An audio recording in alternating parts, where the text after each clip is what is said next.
위해서 예수님 하나님이 쓰신 방법은 바로 누구였냐면 예수 그리스도를 이 땅에 보내셨어요.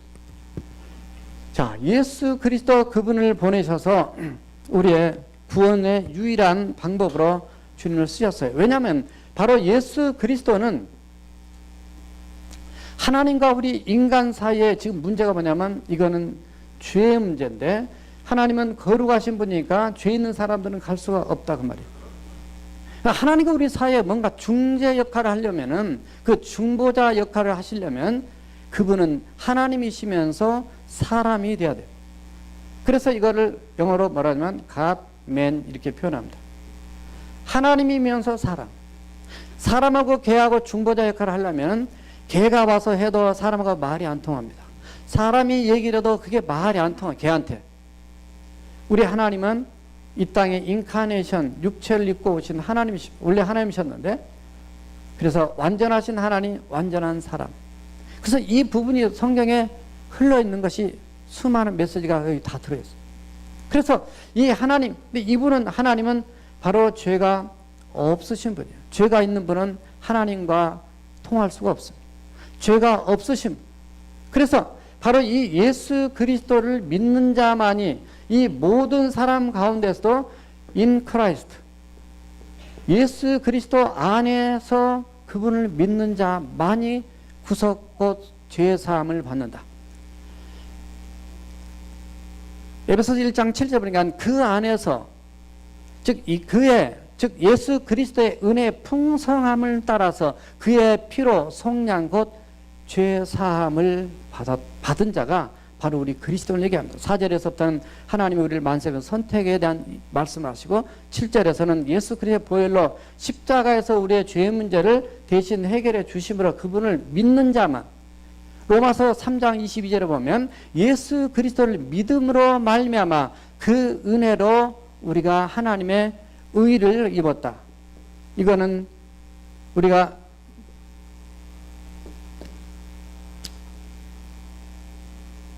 차별이 없다 표현했어요. 20절에.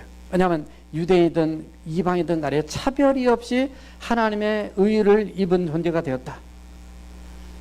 그는 죄가 없으신 몸으로 우리를 대신해서 하나님께서 그를 죄로 삼으신 것은 우리로 하여금 그를 믿어서 의가 되게 합니다. 의란 말은 이게 의롭다, 법적 용어인데 죄가 없는 무죄자가 되는 겁니다. 그래서 예수님을 믿으면은 우리가 의로운 하나님의 자녀가 되는데, 이 의가 가끔 말씀드리지만 이 의가 한문으로 뭐냐면 양양자입니다.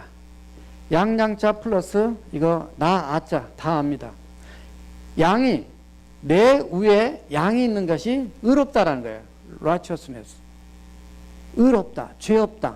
이게 한문입니다. 근데 한문 안에 너무나 기가 막힌 성경의 의미가 함축되고 있어요. 그래서 그런 책도 나와 있는데요. 하나님의 의, 바로 저와 여러분들 위에 세상 죄를 지고 하는 하나님의 어린 양을 보라. 세상 죄를 지으시고 죽으신 바로 우리 주님. 요한복음 1장 29절에 그런 표현 나왔는데, 그분을 위에다 둔 사람, 믿고 그분을 존중하고 그분을 따르는 그런 하나님의 자녀는 바로 의인이 되는 거다라는 걸 말씀합니다. 그래서 오늘 6절을 보면 바로 예수님은 모든 사람을 위하여, 이 모든 사람을 위해서 뭐가 되는 랜섬, 대속물, 죄의 문제를 속해서 우리를 자유케 하시는 바로 그분이 바로 예수님이 됐다. 바로 예수님을 표현하고 있습니다. 자, 그런데 이 대속물은 모든 사람을 위해서 다 열려져 있습니다. 그러나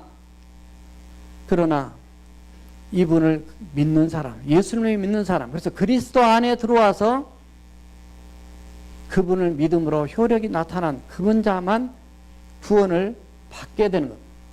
그래서 예수님의 본 마음 자체는 이렇게 가있습니다. 물론 신학적으로 애정과 애지와 애정 얘기 나오고 있습니다만, 그건 우리가 몰라요. 그건 하나님의 소관이에요.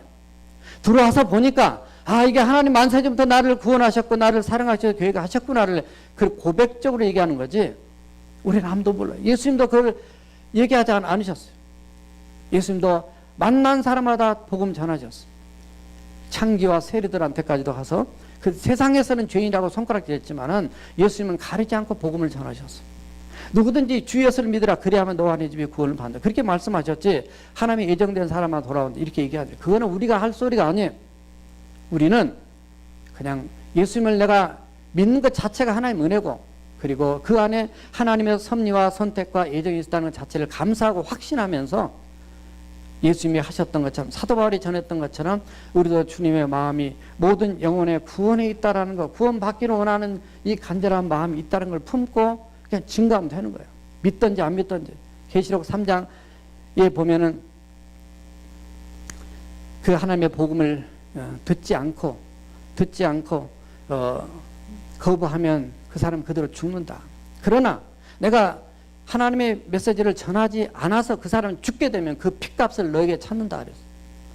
굉장히 하나님 말씀은 강합니다. 하나님 말씀은 그냥 흐리멍텅하지 않아요. 대충 좋은 소리만 던져진 메시지가 성경이 아닙니다. 그래서 우리가 만나는 사람 만나면, 처음 본 사람도 만나면, 여러분들이 이런 얘기 저런 얘기 어디서 하십니까? 어느 나라 사람입니까? 이런 얘기 하다가 반드시 전해야 될 것이 복음, 예수 그리스도인 줄 믿습니다. 그래서 여러분들이 마지막에 가서가 아니라 중간이라도 이분 예수 믿는가? 그럼 어떻게 예수 믿으셨습니까? 한번 구원 간증 좀 해주세요.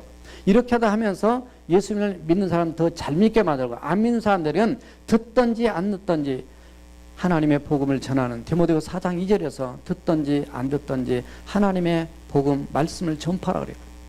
그것이 우리의 삶, 그것이 바로 주님의 마음이 느껴지는 거예요. 이 사람이 예수 안 믿으면 어떨까? 이 사람이 예수를 제대로 안 믿으면 어떨까? 우리 교인들을 보더라도 이분이 예수를 안 믿으면 어떨까? 이렇게 믿어서는 안 될 텐데, 이렇게 살아 안 될 텐데, 이런 마음이 드는 거예요. 누가복음 15장에 보면 잃은 양의 비유가 세 가지가, 잃은 것을 찾은 것에 대한 비유가 세 가지가 등장합니다. 잃은 양에 대한 비유, 또 잃은 드라크마, 이 동전에 대한 비유, 그 다음에 집 나간 탕자, 그 잃어버린 한 아들에 대한 비유. 찾기 위해서 너무 힘을 씁니다. 우린 전도하기 위해서 힘을 씁니다. 그러나 문제는 전도해놓고 갖다 놓고 상처를 줍니다. 물론 우리 교회는 없을 줄 믿습니다. 이게 문제예요. 예수 그리스도의 우리 주님의 마음은, 우리 안에 들어있는 우리의 마음도 주님은 내 양이라 품으셨어요. 그러나 요한복음 11장 18절 보면 우리 안에 밖에 있는 또 다른 구원받을 사람들도 있다라는 걸 주님 말씀하셨는데요. 내 인생 내 거 아니고, 내 마음 내 거 아니고, 우리 주님이 창조자고 주님이 구원자고 주님이 나를 먼저 사랑하신 분이에요. 그래서 우리는 밖에 있는 사람 예수 믿기 위해서 너무 힘을 씁니다. 섬깁니다. 많이 고생합니다. 근데 정작 교회 안에 들여다 놓고 상처를 주는 케이스가 많습니다. 우리는 이 부분을 조심해야 됩니다. 쓰임받고 버림받을 수가 있습니다. 고린도전서 9장 27절에서 바울이 그랬습니다. 내가 남들에게 전파한 후에 내가 버림받을까 두렵다. 중요한 얘기입니다. 오늘날 교회가, 오늘날 목회자부터서 얼마나 잘못되고 실수하는 문제들이 많은지 몰라요. 쓰임받다 버림받을 수. 마태복음 7장 21절에서 주여 주여 내가 주의 이름으로 귀신을 쫓아내고 주의 이름으로 선지자 노래하고 주의 이름으로 병든 자를 고치겠는데 마지막 그날에 나는 너를 도무지 알지 못한다. 이 불법을 행한 자들아 내게서 떠나가라. 무서운 얘기입니다. 그냥 흐리멍텅하게 하나님의 구원 받으니까 그냥 구원을 쉽게 생각을 하면 안 됩니다. 우리에게서는 은혜고 너무나 쉽게 이루어진 사건이기 때문에 그걸 너무 가볍게 생각하지만, 하나님 측면에서 보면 하나님의 아들 독생자 예수 그리스도를 우리의 구원을 해서 아낌없이 그 생명을, 그 육체로 오신 예수님이 십자가에서 물과 피를 쏟으시며 사랑하시기까지 우리에게 주셔서 엄청난 대가를 지불한 겁니다. 예수님짜리입니다. 우리는 예수님짜리, 100불짜리, 10,000불짜리가 아니라 우리는 예수님짜리예요. 하나님짜리예요. 그 정도의 가치가 있는 거예요. 그래서 정말로 나만 구원시켜 주신 하나님 은혜만 생각하지 말고 남도 구원해 주신 그 하나님, 우리 교회만 주님의 몸된 교회만이 아니라 연약하고 작은 우리 국내에 있는 또 다른 교회, 그런 교회도 주님의 몸된 교회고요. 오늘 네팔이장 기도하셨지만은 네팔이나 인도나 전 세계 우리 선교지에 20여 개 나라에 나가 사역하는 모든 성사를, 왜 전 세계에 나가 있는 그 열악한 환경 가운데 있는 그분들의 그 마음이 주님의 마음 아니면 그곳에 갈 수 없습니다. 힘들고 어렵고 열악한 그 현장에 나가서 사역을 할 수가 없어요. 뭐 때문에 나갔느냐? 이 구원 받도록 하기 위해서. 이게 바로 주님의 마음이니까. 우리가 주님의 마음을 잃어버리면 구원 자체는 그냥 굉장히 협소한 한 가지 같습니다. 구원 하나를 위해서 우리 희생이 따르고 사랑이 따르고 섬김이 따르고 봉사가 따릅니다. 여러분들이 하나님이라 하면서 교회를 하면서 서로 힘들고 지치죠? 어렵죠? 절대 불평하지 마세요. 불평은 마귀 새끼만 좋아합니다. 마귀가 좋아하는 대로 따라가면 내가 마귀 새끼가 되는 거예요. 여러분들은 하나님의 마음을 먹었으면 우리는 하나님의 자녀예요. 우리는 자부심을 갖고 기쁨으로 하나님의 귀한 일을 감당하는 저와 여러분들이 되어야 될 줄로 믿습니다. 자, 두 번째로 따라서세요. 진리 알기를. 예, 진리를 알아야 됩니다. 교회를 다니면서 진리를 모르면은 잘못할 수가 있습니다. 망할 수가 있습니다. 호세아 4장 6절에 보니까 이 백성이 지식이 없으므로 이 하나님에 대한 지식을 예견합니다. 지식이 없으므로 망하는 도들이 됐어요. 그래서 호세아 6장 3절에 보면 그러므로 우리가 여호와를 알자 힘써 여호와를 알자 이렇게 됐어요. 하나님을 모르면 다 모르는 겁니다. 세상에서 아무리 박사가 뭐 100개고 몇 개고 안에 아무리 똑똑히 하면 뭐합니까? 하나님을 모르면 이 땅에 다 놓고 가야 돼요. 죽으면 끝이에요. 육체는 끝이고 다 그런 거 다 내려놔야 돼요.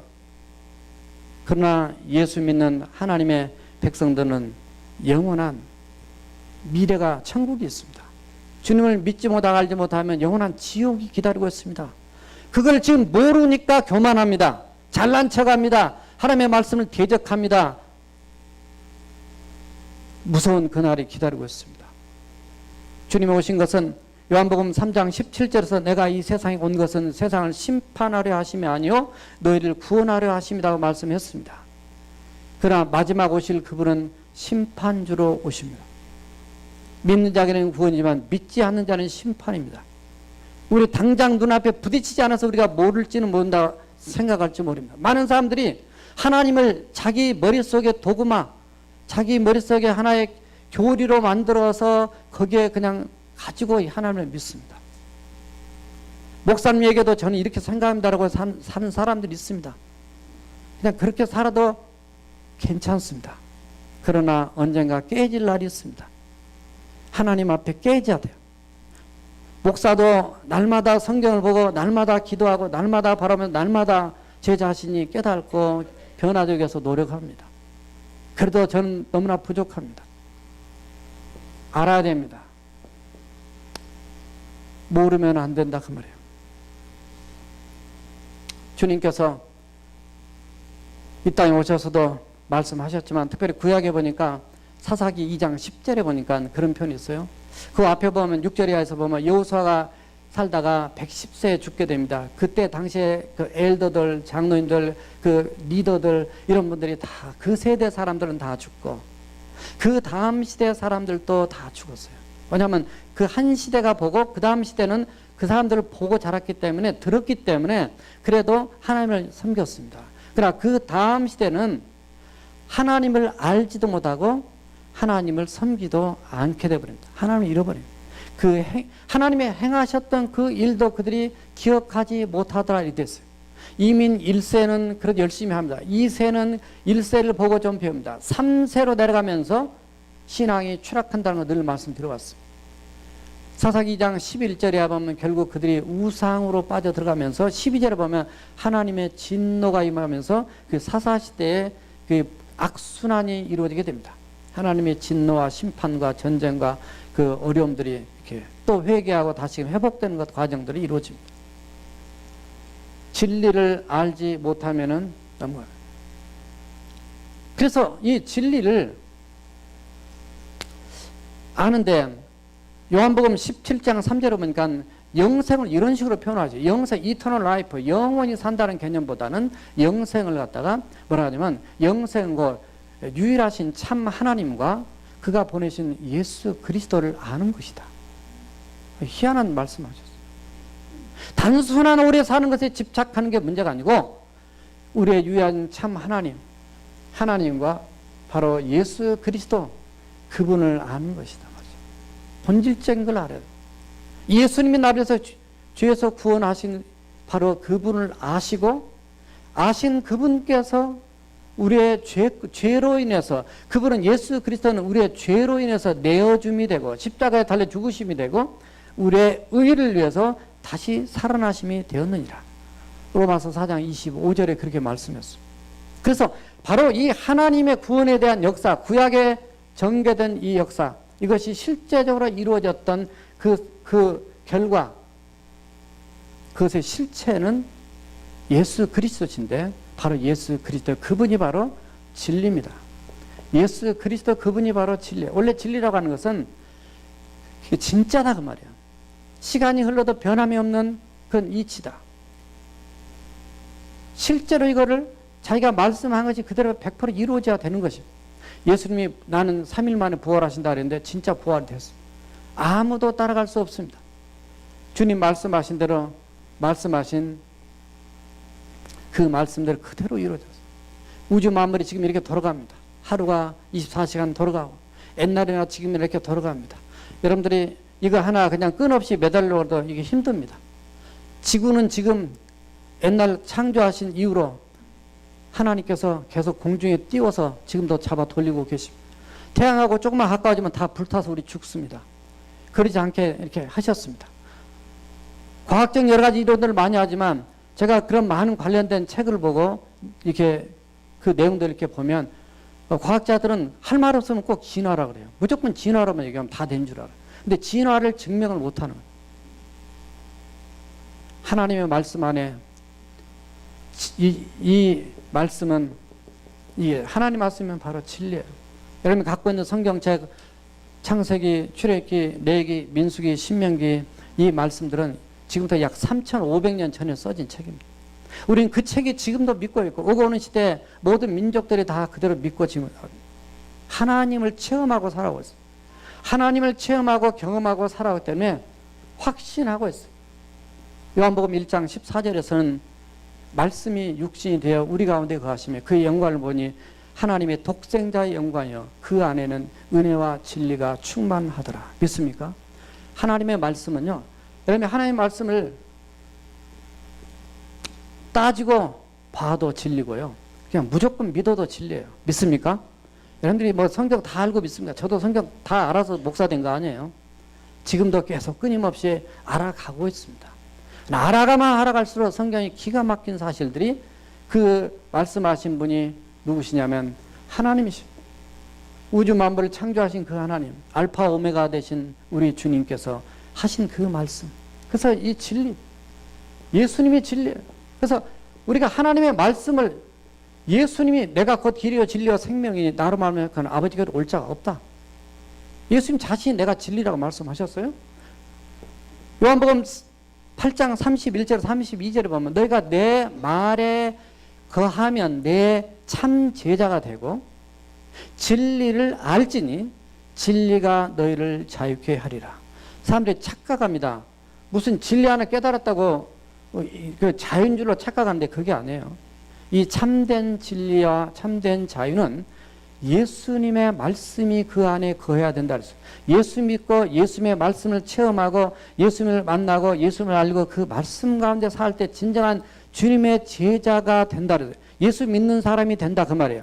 그 안에서 무엇을 아느냐면 예수님을 아는 거예요. 그 진리의 말씀을 선포하신 바로 예수님을 알게 되고 그 예수님 때문에 우리가 진정한 죽음으로부터도 자유함을 얻고 이 땅에 살면서 내 생명 내 거 아니라 하나님 것인 줄 알고 어떤 두려움 감옥 갇혀도 정말 사도 바울처럼 그 안에서 자유함을 누리고 사는 것이 진정한 하나님의 백성들의 모습이다 그 말이에요.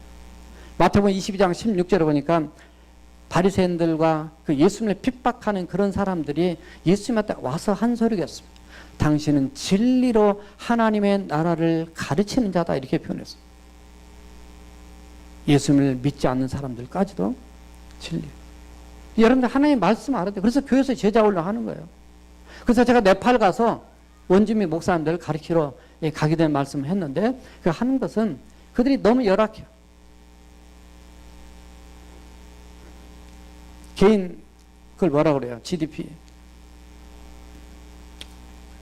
GNP 개인소득 갑자기 또 생각이 나네. 예, 1200불인가 밖에 안 돼요. 우리 한국은 지금 거의 한 3만 불 가까이 됩니다. 우리 너무 잘 사는 나라예요. 옛날에 우리도 너무 가난했던 그런 시절이 있어요. 저 태어날 때는 100불도 안 됐어요. 100불도 안 됐어요. 하나님이 제가 요청을 받고 기도하면서 하나님의 마음이 느껴졌어요. 그래서 저 혼자 제가 그냥 제 돈으로라도 가려고 그랬어요. 제가 지난주 말씀드렸지만 장로님들이 그러시면 안 됩니다. 이거는 교회 일입니다. 거기 조금 다시 보고 드리겠지만은 결코 쉽지 않는 나라입니다. 성경을 보급해도 체포되는 나라예요. 그래서 기도가 많이 필요합니다. 지진 나서 지난번에 8,500명 죽고 작년에 16,500명 정도가 부상을 입었더라고요. 히말라야 산 밑에요. 인도 지난번 우리 김바울 성령 왔다 가셨습니다. 귀한 사역 잘하고 계십니다. 정말 기도가 필요합니다. 우리 여기 너무 잘 살아요. 너무. 1년의 절반은 직장 때문에 학업 때문에 못하지만 1년에 정말 한 몇 주라도 한번 우리 교인들 그냥 교회 싹 문 닫고 전 세계로 한번 흩어졌으면 좋겠어요. 가가지고 한 2주 정도 솔직히 뭐 이래 빚지나 저래 빚지나 마찬가지지만 하나님이 그런 일을 한다고 빚지게 하시겠어요? 다 직장도 그냥 휴가 왕창 내놓고 한번 전 세계 한번 나갔다가 2주 뒤에 다 만나가지고 우리 그때는 설교하지 말고 성경 보고만 했으면 좋겠어요. 한 달 정도. 어떻게 괜찮겠습니까? 아멘? 아멘. 좀 그런 맛이 있어야지. 그래서 우리 장로님들 한번 회의를 해가지고 내년에 이거 무작정 하면 안 되니까 계획을 세워가지고 우리가 한번 봐야 됩니다. 현장을 봐야 돼요. 현장을 가서 그 가난하고 불쌍한 사람들 느껴져야 돼요. 도미니카 가서 마지막 날 더 느꼈어요. 하루에 한 끼도 잘 못 먹고 노예처럼 살아가는 그들이 볼 때 눈물이 내가 여기서 안 사는 게 얼마나 감사한지 그들이 얼마나 불쌍한지 쌀 한 포대 그 5불도 안 돼요. 그거 사다가 60포대 우리 유스들이 돈 걷어서 우리가 하겠다는 거예요. 젊은 애들이 눈이 떠지는 거예요. 주님의 마음이 느껴지는 거예요. 우리는 뭐 이거 하면 이것이 어떻고 저것이 어떻고 얼마나 똑똑하고 잘나는지 주님의 마음이 안 느껴지니까 주님의 마음을 못 느끼면 여기서 설교 아무리 잘해봐야 느껴지면 한순간 끝나고 나가서 부부싸움하고 끝나고 나가서 딴 얘기 한대요. 현장을 가서 보면 갔다 오더라도 여운이라도 남아있고 내가 앞으로 공부를 하면 내가 앞으로 꿈을 꾸면 내가 어떻게 살았다 이런 마음이라도 갖는 거예요. 마지막입니다. 따라서 하세요. 복음 전파를. 사도 바울은 이 복음을 전파하기 위해서 하나님께서 나를 선포자, 프리처, 하나님 메시지를 증가하는 자와 사도, 아포스톨로스, 나를 보냄받은 자. 예수님도 요한복음 20장 21절에서 하나님께서 나를 파송한 것처럼 나를 보낸 것처럼 나도 너희들을 보낸다고 말씀하셨어요. 주님이 보내셨어요. 우리는 하나님의 대사, 엠베사더입니다. 고린도후서 5장 21절을 보니까 그리스도께서 그리스도를 대신해서 내가 대사로 너희들을 권면하노니 바로 너희들이 하나님과 화목하라 이런 말씀이었어요. 그러니까 하나님의 마음을 품고 있다 보니까 어떻게 하면 사람들이 구원받게 복음을 전할까? 어떻게 하면 하나님의 말씀을 가르쳐서 예수님을 만나게 할까? 어떻게 하면 이들에게 예수 그리스도의 복음을 전해서 그들이 주님 앞에 나오게 할 것인가에 대한 마음을 사도 바울은 표현하고 있습니다. 그래서 내가 믿음과 진리 안에서 이방인의 스승이 되었다. 이방인에게 복음을 전하고 또 그들을 가르치는 영적인 스승이 된 것을 얘기를 하고 있습니다. 시간이 없으니까 이 그림 하나만 그리고 마치겠습니다. 프레드릭 부크너라고 하는 미국의 한 목사님이 있습니다. 이분이 한 얘기를 들어보니까 하나님께서 얘기하시는데 하나님께서 우리에게 하기를 원하시는 어떤 일이 있다는 거예요. 그런데 여기 우리, 나 이거는 세상이에요. 하나님께서 이 세상에 어떤 일 하기를 원하시는 바로 그곳이 있는데 바로 그곳에 우리가 할 때에 하나님의 마음이 있는 곳에 일을 할 때 우리에게는 즐거움이 있다는 거예요. 기쁨이. 그러니까 하나님 일할 때 즐거움. 여러분들이 여기 누구죠? 우리가 시리 가스펠 미션 노숙자들 섬기는 거 있잖아요. 그런 걸 자꾸 해야 돼. 막 이렇게 생각하는 사람이 있을 겁니다. 그렇게 생각하는 사람은 하나님만 없는 사람이에요. 거기 가서 현장 가서 섬길 때도 그런 마음이 안 느껴진다는 사람은 아직 2단계를 통과하지 못한 사람일 수도 있습니다. 그냥 밥 한 그릇 주는 거, 그냥 이것이가 아니라 그 영혼을 생각하고 앉아서 대화하게 만드는데 그때마다 그들에게 예수님을 믿습니까? 그래서 복음을 전하고요. 영어 많이 저도 못하지만 그래도 꼭 예수님을 잘 믿도록 권면하고요. 들어주고 조그만 사랑이지만 그거라도 한번 즐거움이 있습니다. 세상은 하나님 원하신 그 일에는 뭐라냐면 따라서 하세요. 굶주림. 굶주림이 있다는 거예요. 누군가 와서 그 굶주림을 채워줘야 되는 역할로 하나님께 우리를 쓰신다는 거예요. 이것이 바로 하나님의 마음이 있는 것이고 하나님의 기쁨이 있는 거예요. 저와 여러분들이 시간이 많이 갔지만 정말 하나님의 마음이 있는 곳에 내 마음이 있기를 원하는 그런 심정으로 오늘 또 주님 앞에 나가는 저와 여러분 되시기를 주님의 이름으로 축원합니다. 우리 함께 통성으로 기도하시겠습니다. 함께 기도하실 때 하나님, 내가 주님의 마음을 잊지 못하고 알지 못하고 기억하지 못하고 주님의 뜻대로 살지 못한 걸 용서하시고 이제 주님이 원하시고 기뻐하는 대로 하나님 마음 품고 가정에서 교회에서 또 세상 밖에서도 또 살기를 열망합니다. 우리 함께 통솔히 기도하시겠습니다. 살아계신 여호와 우리 하나님 아버지, 우리 있죠. 하나님의 마음이 있는 곳에 우리의 마음이 있기를 원합니다. 우리 주님께서는 한 영혼이라도 정말 구원받기 위해서 친히 십자가에 달려 죽으셨는데 십자가를 보면 하나님의 마음이 느껴지게 하여 주시옵소서. 예수 그리스도 안에 들어와 있는 우리가 하나님의 우리를 힘입고 사랑하시 감사함으로 느껴지고 이제 받은 이 은혜를 우리가 나누고 또 다른 영혼들을 향해서 진리를 알게 하기를 원하며 복음을 전파해서 그들도 새 생명 가운데 나오게 만들 수 있는 우리의 심령이 될 수 있도록 주여 도와주시며 하나님 인도하여 주옵소서. 주님의 대사로 살아가는 우리 모두가 되도록 주님 축복하여 주시옵소서. 여호와 우리 하나님께 모든 영광 올려드립니다. 하나님 감사합니다. 오늘 또 주님의 마음 품고 사는 우리 모두가 되게 하여 주시옵소서. 예수님의 이름으로 기도합니다. 아멘. 이 시간 네팔에 대해서 띄워주시기 바랍니다. 예, 제가 잠깐 설명을 드릴게요.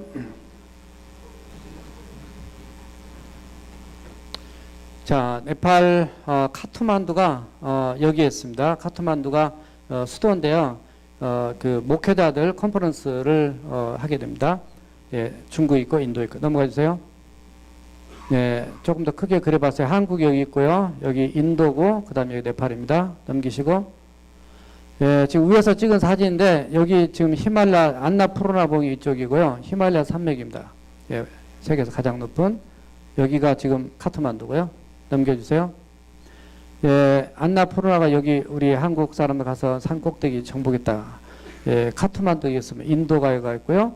티벳 중국 쪽에 포함됐고. 자, 넘어갑니다. 예, 지난번 지진 났던 곳이 바로 이곳입니다. 카트만두 여기인데 지진이 여기서 크게 났고요. 이게 7.8인가 되고 여기 7.4입니다. 약 20여일 뒤에. 자, 넘겨주시고.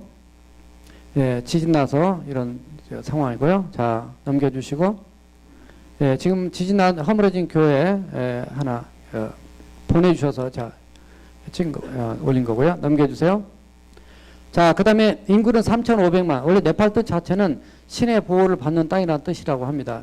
민족 구성은 인도계가 70% 이상, 나머지는 티벳계 민족이고요. 종교는 힌두교가 80%, 불교가 10%, 무슬림, 기독교는 이 정도. 여보다 더 작다 그러는데 여기는 특이하게 예배를 토요일날 주일 예배를 드려요. 네, 그래서 인도 사람들이 아마 왜 그런 이유는 모르겠지만 이제 가서 더 확인해 봐야 되겠죠. 자, 네팔은 2015년 기독교로의 개정을 법적으로 금지해왔다. 성경을 비판하는 현행법 위반. 그래서 지난 6월에 7명 체포돼서 지금 감옥에 5년 뭐 이렇게. 예, 2014년 9월에 힌두교 극단주의자들은 모든 애국인 기독교 선교사들에게 네팔 떠나라 경고, 나라를 부패시는 이유로 고소. 예, 넘겨주세요. 예, 지금 여기 저하고 지금 이렇게 연락하신 목사님이 비루 기스이라는 목사님 부부인데요. 교회 이름이 우리는 파워 미션 베티 처치인데 이거는 홀리 미션 처치예요. 상당히 3분의 2가 닮았어요. 예. 예, 이분이 비루 이름이 비루가 뭘까? 그래서 제가 카톡으로 물어봤습니다. 한국 사람입니까? 네팔 사람입니까? 그랬더니 네팔 사람이라는 거예요. 근데 한국말 너무 카톡에 잘 썼어요. 깜짝 놀랐어요. 그랬더니 한국에서 신학을 하고 8년이 됐대요. 그래서 제가 이제 가서 가르칠 때 선지서와 역사서를 가르칠 때 통역을 해야 될 분이에요. 근데 아주 한국말을 굉장히 잘 통화도 몇 번 했는데요. 사모님이고 예, 그 교회입니다. 예, 교회 넘겨주세요. 지금 교회가 작아요. 1층 빌려서 1층 세내고 지금 월세로 하는데 교회는 한 5, 60명 애들 포함해서 그렇게 된다. 이렇게 얘기를 했어요. 다 넘겨주시고 교인들 예배입니다. 교회고요. 사모님이고 큰딸 13살, 7살 아들 이렇게 돼 있어요. 자, 넘겨주세요. 예, 네팔 이렇게 돼 있어요. 프레포 네팔 어린이들. 자, 넘겨주시고 인도 뉴델리 김바울선 지난번 다녀가셨어요. 아들이 첫째고 두 번째가 딸이고 둘 다 아들인데 아들 딸 둘은 미국 지금 대학 공부하고 있고요. 여기 지금 7살 아들이 하나 있어요. 자, 넘겨주시고 예, 카트만두 여기고 뉴델리가 여기입니다. 지금 제가 한국에서 뉴델리로 갔다가 여기서 비행기 타고 1시간 45분 걸리는데 카트만두로 갔다가 사역하고 다시 뉴델리 왔다가 이제 이렇게 돌아오게 되거든요. 자, 넘겨주시고 예, 지금 김바울 성사할만 가정교회 개척 운동을 해서 지금 현재 그 11교회를 지금 하고 계세요. 예, 이 내용들은 뭐 넘어가시고 예, 현재 11교회. 그래서 각 교회마다 어른들이 이렇게 뭐 10명, 15명, 40명, 50명인데 어린이들은 이렇게 돼 있고 더 넘겨주시면 어린이들이 뭐 200명까지 돼 있는 교회도 있어요. 그래서 굉장히 그 어린 사역 쪽에 더 포커스를 두고 많이 사역을. 왜냐하면 그 힌두교에서 이렇게 기독교를 개종한 것 자체를 굉장히 거부하기 때문에 쉽지 않은 상황이지만 굉장히 사역을 잘하고 계십니다. 자, 넘겨주시고 예, 이거는 이제 무슬림에서 개종한 캐시미족 형제들과 함께 하고요. 침례 받고 난 다음에 찍은 사진입니다. 넘겨주세요. 네, 그 다음에 지금 훈련생들이나 리더로 훈련생들 지금 여자 청년들 있고요. 지금 수업받고 있는 훈련생들 이렇게 자, 넘겨주시고 문명태치센터 아이들과 함께 지금 굉장히 이렇게 글씨를 모르는 애들 많기 때문에요. 자, 넘겨주시고 예, 다양한 그 사역들에 대한 침례식을 하는 거고요. 예배실 자, 넘겨주세요. 예, 로스 인디아 사역에 대한 가정교회 개척운동, 지도자 훈련학교, 그 다음에 모아바트 학교, 그 다음에 문명태치 선교사역, 그 다음에 어린이 개발사역, 그 다음에 어린이집 플레이 스쿨을 이렇게 운영을 하면서 사역하고 계십니다. 예, 앞으로 5년 뒤에 2개 이상 가정교회 개척해서 2020년까지 30개, 30개의 가정교회 개척을 원하고 있고요. 학교사역 활성화 2020년까지 3개방 운영, 문명태치 선교센터 준비된 청소년을 통해 지도자 훈련학교를 세운다. 2020년 문명태치 센터 10곳, 지도자 훈련학교 1곳 세운다. 2020년까지 어린이 훈련 개발센터 3개 더 세우고요. 아동 목표는 2,000명입니다. 2017년 신학교 사역을 시작한다. 2020년 학생 목표 100명. 예, 넘겨주세요. 기도해 주세요.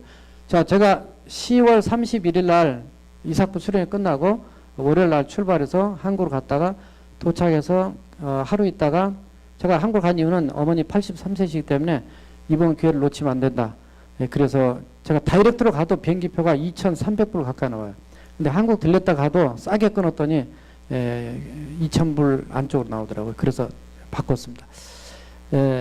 한국이 3일날 인도로 들어갔다가 4일날 다시 네팔로 들어가서 5일부터서 네팔 홀리미션 처치에서 토요일날 주일예배 설교하고 6일날 붙어서 목회자 70명 바이블 동서남북 역사서와 선지서 이거는 그냥 책 한 권 자체를 종이 한 장에 다 이렇게 아는 겁니다. 몇 장에 뭐가 들었고 이 장에 뭐가 들었고 쫙 이렇게 그래서 굉장히 빨리 가르쳐야 돼요. 이 내용이 많기 때문에 일주일 안에 다 가르치고요. 아침 8시부터서 오후 5시까지입니다. 이 스케줄 최종 결정된 게 저녁에 화수 목은 또 세미나가 있어요. 그 다음에 네팔 인도 왔다가 또 인도 선교지 방문하고 인도에서는 주일날 설교하고요. 14일날 이게 뭐 참, 그렇죠. 13일의 주일이죠. 그 다음에 인도 선교지 더 방문하고 15일 날 인도에서 한국으로 돌아왔다가 17일 날 다시 미국으로 이렇게 들어오게 됩니다. 그래서 여기 들어가서 이 사역을 위해서 아무튼 기도해 주고, 인도도 들어보니까 굉장히 쉽지 않은데도 굉장히 사역을 열심히 하고 계세요. 그래서 제가 요청보다 가는 거지만 가서 그분들이 이루어도 되고, 또 갔다 와서 저희들이 또 기도할 수 있는 또 자세한 내용도 이렇게 전하게 되게 될 것일 것 같습니다. 자, 그렇게 하시고 기도해 주시고요. 교회 소식 띄워주세요.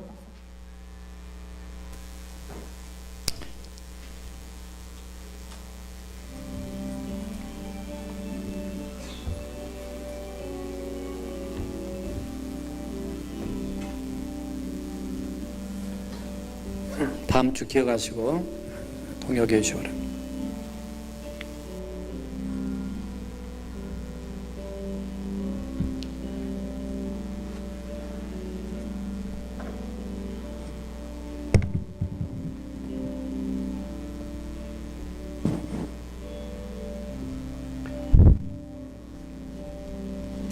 네, 오늘부터 우리 5, 6학년 우리 전사님이 교리반 시작을 할 것입니다.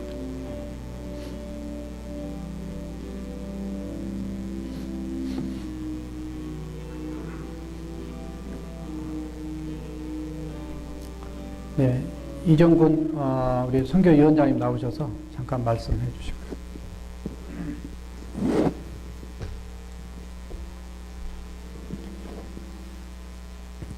예, 목사님 말씀하셨는데요.